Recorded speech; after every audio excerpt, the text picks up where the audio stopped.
Double displacement reaction या द्विविस्थापन अभिक्रिया। इस अभिक्रिया में दो परखनील लेते हैं और एक परखनील या टेस्ट ट्यूब में सोडियम सल्फेट और दूसरे में बेरियम क्लोराइड लेते हैं। इन दोनों को आपस में मिला देते हैं तो जो रिएक्शंस होती है उसमें एक वाइट रंग का अवक्षेप प्राप्त होता है। सोडियम सल्फेट और बेरियम क्लोराइड रिएक्शंस करके बेरियम सल्फेट और सोडियम क्लोराइड बनाते हैं। इसमें सोडियम और बेरियम एक दूसरे को डिस्प्लेसमेंट कर देते हैं और यह दोनों कर रहे हैं, दो बार हो रहा है डिस्प्लेसमेंट, तो इसको क्या बोलते हैं? डबल डिस्प्लेसमेंट रिएक्शंस बोलते हैं। इसमें जो बेरियम सल्फेट हमें प्राप्त हो रहा है वह व्हाइट रंग का एक पदार्थ है या अवक्षेप है। तो जिस रिएक्शंस में अविलेय पदार्थ का अवक्षेप प्राप्त होता है उस रिएक्शंस को अवक्षेप या अवक्षेपण रिएक्शंस कहते हैं। इस रिएक्शंस में BaSO4 है, वह व्हाइट कलर का अविलेय पदार्थ है। इस रिएक्शन में प्रोडक्ट का निर्माण, जो ये प्रोडक्ट है इनका निर्माण इनके आयनों के आपस में आदान प्रदान के कारण होता है। NaCl या सोडियम क्लोराइड का भी निर्माण हो रहा है जो विलयन में ही प्रेजेंट होता है। इसके बाद पांचवी रिएक्शंस है रिडक्शन एंड ऑक्सीडेशन, उपचयन एवं अपचयन reactions. Oxidation and reduction reactions, इस रिएक्शंस में हम देखते हैं कि एक हम चाइना डिश या जिसे हम चीनी माटी की बनी हुई डिश बोलते हैं, वह एक डिश लेते हैं और उसमें कॉपर चूर्ण डाल देते हैं। अब कॉपर चूर्ण इस डिश में लेकर उसको क्या करते हैं? गर्म करते हैं हम एक बर्नर की सहायता से। यह है तिपाई या हम स्टैंड भी बोलते हैं उसको। इस रिएक्शन को कॉपर चूर्ण की सतह पर, जैसे कॉपर चूर्ण है, इसको हम देखते हैं तो हम काली वो कॉपर ऑक्साइड की काली परत चढ़ जाती है इसके ऊपर, यह काला बन जाता है। यह कॉपर ऑक्साइड कॉपर में ऑक्सीजन के योग से बनती है। इस रिएक्शंस में हम देखते हैं कि जो कॉपर है Cu, वह ऑक्सीजन की प्रेजेंस में और तापन या ताप के साथ क्रिया करके कॉपर ऑक्साइड बना लेता है, जो इसके ऊपर काली एक परत सी चढ़ जाती है।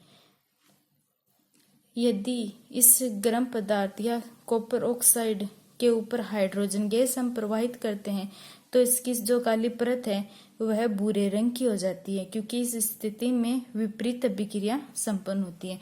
अब इस CuO को हम H2 प्लस H2 इसके ऊपर प्रवाहित करते हैं और तापन या ताप के साथ जब हम इसकी रिएक्शंस करवाते हैं तो हमें कॉपर प्लस H2O प्राप्त होता है। मतलब हाइड्रोजन गैस प्रवाहित करने पर जो इसकी काले रंग की परत है वह ब्राउन कलर की परत में चेंज हो जाती है। इस अभिक्रिया के समय जब किसी पदार्थ में ऑक्सीजन की वृद्धि होती है तो हम कहते हैं कि उसका उपचयन हुआ है। मतलब जब किसी भी रिएक्शंस में ऑक्सीजन की वृद्धि होती है तो हम उसको बोलते हैं उपचयन या ऑक्सीडेशन। और जब किसी रिएक्शंस में ऑक्सीजन का ह्रास हुआ है या ऑक्सीजन की कमी हुई है तो हम उसको बोलते हैं अपचयन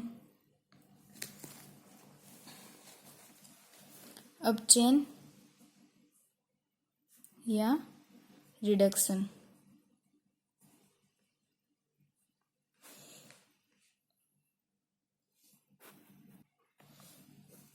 इस रिएक्शंस में हम देखते हैं कि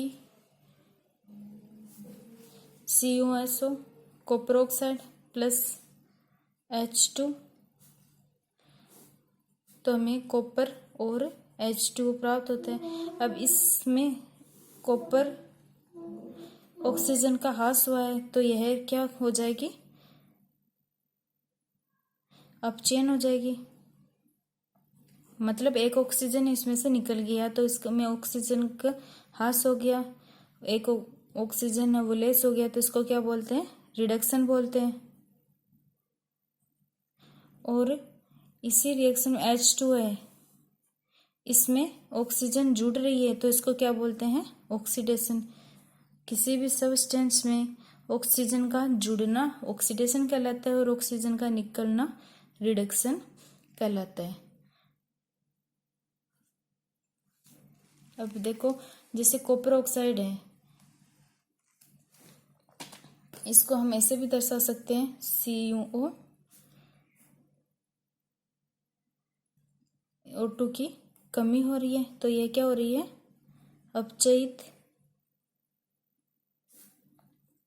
H2O, इसमें ऑक्सीजन की वृद्धि हो रही है तो ये क्या हो रही है, उपचयित। जिस रिएक्शन में ऑक्सीडेशन या रिडक्शन दोनों होती है उसे रेडॉक्स रिएक्शन कहते हैं। जिस रिएक्शंस में ऑक्सीडेशन, जैसे यही रिएक्शन है कॉपर ऑक्साइड प्लस H2, इसमें रिडक्शन भी हो रहा है और ऑक्सीडेशन भी हो रहा है, मतलब एक सब्सटेंस में से तो ऑक्सीजन निकल रहा है और दूसरे सब्सटेंस में ऑक्सीजन जुड़ रहा है।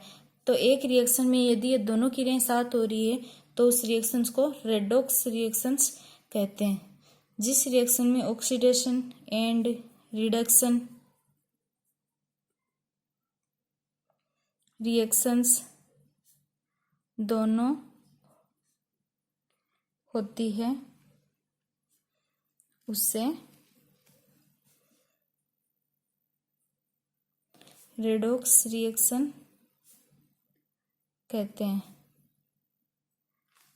अर्थात एक रिएक्टेंट अपचयित एंड दूसरा रिएक्टेंट उपचयित हो रहा है। अपचयन एंड उपचयन दोनों रिएक्शंस हो रही हैं। अब रेडॉक्स रिएक्शंस के हम एग्जांपल देखते हैं। ZnO plus C Zn plus CO। इसमें से Zn में तो ऑक्सीजन यहाँ तो है लेकिन यहाँ पे सिर्फ हमें Zn ही प्राप्त हो रहा है, इसमें ऑक्सीजन निकल रही है, मतलब इसमें ऑक्सीजन का लेस हो रहा है तो यह ऑक्सीडेशन रिडक्शन रिएक्शंस हो गई।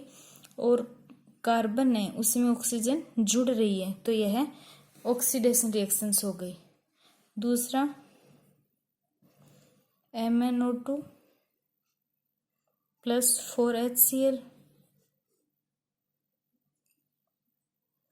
MnCl2 plus 2H2O plus Cl2।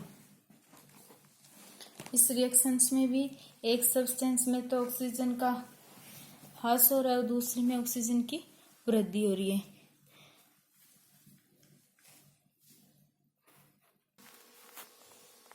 इसमें हम देखें तो ZnO है, ZnO में ऑक्सीजन का ह्रास भी हो रहा है और कार्बन में ऑक्सीजन की वृद्धि हो रही है।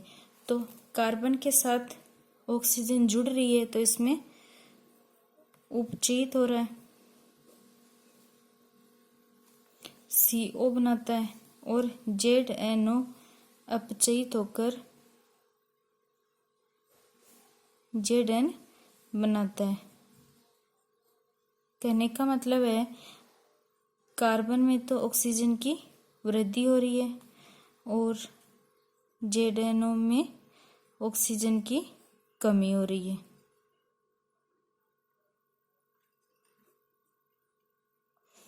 दूसरी रिएक्शन है MnO2 4HCl MnCl2।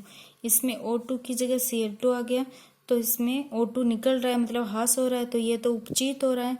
और H2 HCl, इसमें H या Cl की जगह ऑक्सीजन आ रहा है, H2O बना रहा है तो इसमें ऑक्सीजन जुड़ रही है तो यह क्या हो रहा है, उपचयित हो रहा है और यह MnO2 अपचयित हो रहा है।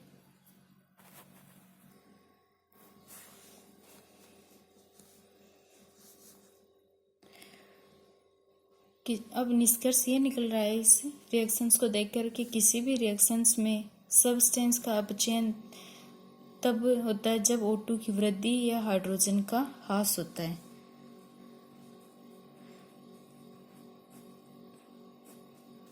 किसी रिएक्शन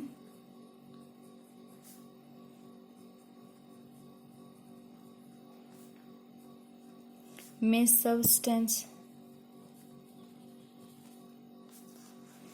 का उपचयन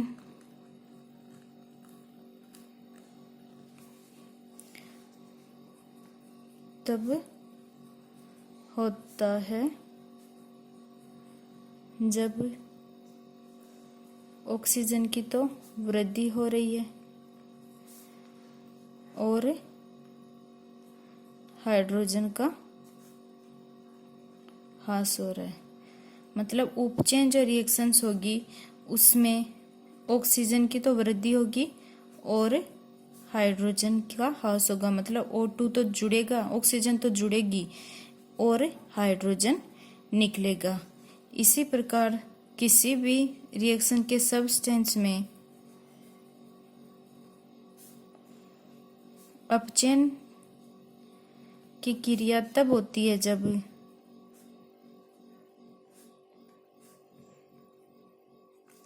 उसमें O2 का ह्रास या ऑक्सीजन तो निकल रही हो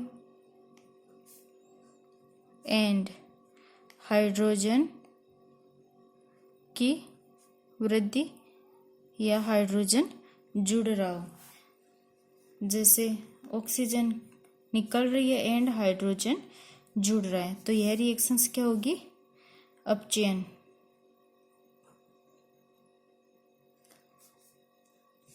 जो रिडक्शन एंड ऑक्सीडेशन है उसमें ऑक्सीजन के साथ साथ हाइड्रोजन को भी जोड़कर हमें बताया गया है कि जिसमें ऑक्सीजन जुड़ेगी उसमें तो हाइड्रोजन निकलेगा और जिसमें ऑक्सीजन निकलेगी उसमें हाइड्रोजन जुड़ेगा। जैसे कॉपर ऑक्साइड प्लस H2 की रिएक्शन,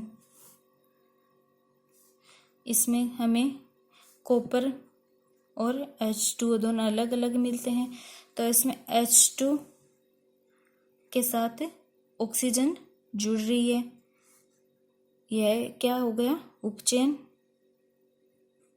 और इसमें क्या हो गया? अपचयन।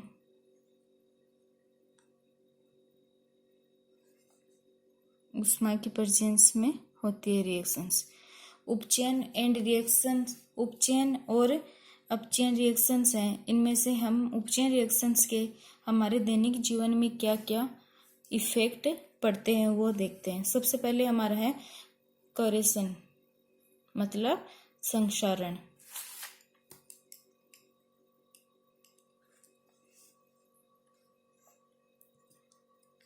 फर्स्ट है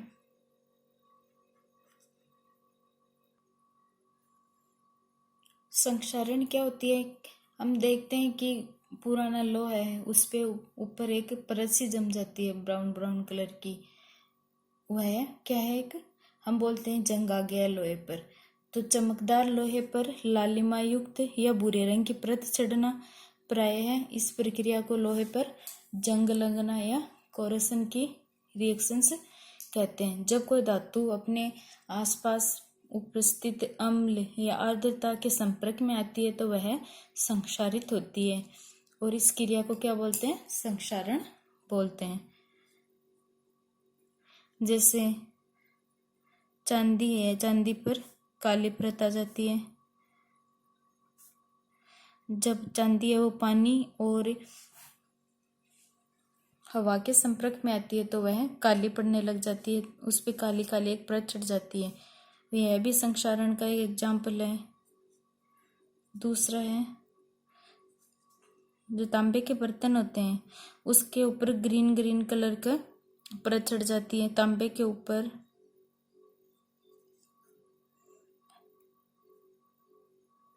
हरी परत चढ़ना संक्षारण का कारण ही है। ये भी कार के ढांचे, पुल, लोहे की ट्रेलिंग, जहाज तथा धातु लोहे से बने जितनी भी धातु या वस्तुएं हैं वे इस संक्षारण की क्रिया के द्वारा क्षतिग्रस्त हो जाती है। इससे बचाव के क्या उपाय हैं कि उन पे पेंट करके रखें, उनको पानी और हवा से बचाते रहें। विकृत गंधिता संक्षारण का या उपचयन का हमारे दैनिक जीवन पे दूसरा इफेक्ट है विकृत गंधिता। विकृत गंधिता क्या कहलाती है? रेंसिडिटी। जैसे वसायुक्त और तेलीय खाद्य सामग्री है, जब उनको हम लंबे समय तक रखते हैं तो वे स्वाद में और गंध में विकृत हो जाती है, मतलब उनका स्वाद भी बदल जाता है और गंध भी बदल जाती है। किस पे इफेक्ट करती है ये? खाद्य पदार्थों पे। जो वसायुक्त होते हैं, डब्बे में बंद हम कोई भी बाहर का खाना लेते हैं, उसमें अगर हम उनको खोल के रख दें तो कुछ दिनों बाद हम देखते हैं उनका स्वाद चेंज हो जाता है और उनकी गंध भी अलग हो जाती है, उनमें अलग ही स्मेल आने लग जाती है। सामग्री जब लंबे समय तक रखते हैं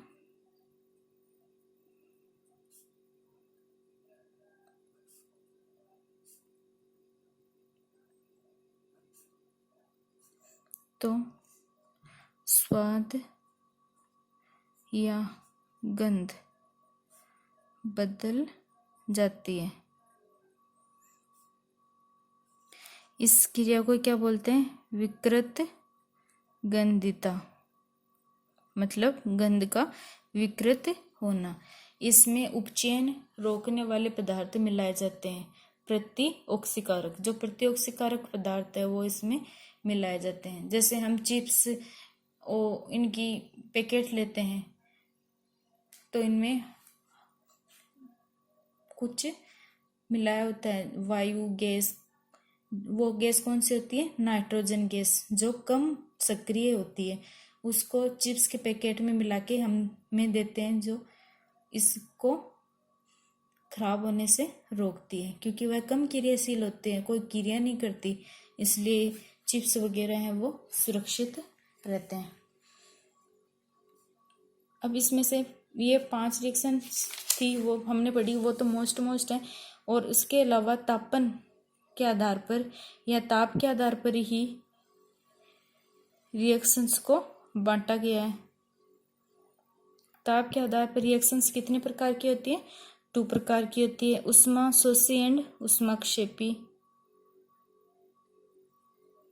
ऊष्माशोषी और ऊष्माक्षेपी। ऊष्माशोषी रिएक्शंस कौन सी होती है? वे रिएक्शंस जिनमें रिएक्टेंट को तोड़ने के लिए ऊष्मा या प्रकाश या विद्युत ऊर्जा की आवश्यकता होती है। जो रिएक्टेंट है या क्रिया करवाने के लिए, तोड़ने के लिए किसी भी रूप में ऊष्मा, चाहे वह प्रकाश के रूप में हो, विद्युत के रूप में हो, ऊष्मा के रूप में हो, ऊर्जा या ऊष्मा हम उसको प्रदान करते हैं, तब जो रिएक्शंस होती है वह रिएक्शंस कौन सी होती हैं? ऊष्माशोषी। जैसे वियोजन रिएक्शन है, वियोजन रिएक्शन से ऊष्मा की प्रेजेंस में ही होती है। सेकंड है ऊष्माक्षेपी। ऊष्माक्षेपी रिएक्शंस वो रिएक्शंस होती है जिनमें प्रोडक्ट के निर्माण के साथ साथ ऊष्मा का भी उत्सर्जन होता है या ऊष्मा भी बनती है। प्रोडक्ट के साथ साथ ऊष्मा का भी निर्माण। एग्जाम्पल, प्राकृतिक गैस का दहन। जो प्राकृतिक गैस है उसमें प्रोडक्ट बनने के साथ साथ ऊष्मा का भी निर्माण होता है।